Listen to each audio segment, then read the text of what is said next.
হাল ছেড়ো না, আল্লাহ তোমার সাথে আছেন। তুমি কি খুব কষ্টে আছো? মনে হচ্ছে আর পারছো না, চারপাশ অন্ধকার, মন ভেঙে যাচ্ছে? তাহলে শোনো, আল্লাহ বলেন, নিশ্চয়ই কষ্টের পর আছে শান্তি। আজ যে কষ্ট তোমার বুক চেপে ধরেছে, এটা স্থায়ী নয়।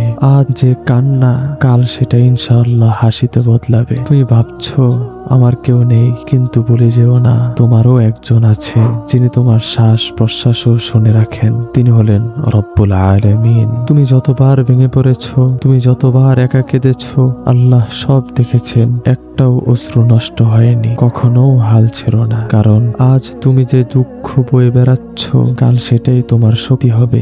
আজ যে যন্ত্রণায় তুমি কাঁদছো, কাল সেটাই হবে তোমার সাক্ষ্য। নিজের জীবনের উপর জুলুম করো না। এই জীবনটা তোমার নয়, এটা আল্লাহর আমানত। জানি আজ মনে হয় তুমি আর পারছো না, তাহলে শুধু বলো, ইয়া আল্লাহ, আমি দুর্বল, তুমি আমাকে শক্তি দাও। এই এক দোয়াই তোমার জীবন বদলে দিতে পারে। কারো সাথে কথা বলো, সাহায্য নাও, একা লড়াই করো না। কারণ সাহায্য চাওয়া ইমানের দুর্বলতা নয়, সাহায্য চাওয়া আল্লাহর উপর ভরসার প্রমাণ। শেষে শুধু একটাই কথা, তুমি হেরে যাওয়ার জন্য সৃষ্টি হওনি, তুমি পরীক্ষা দেওয়ার জন্য এসেছো।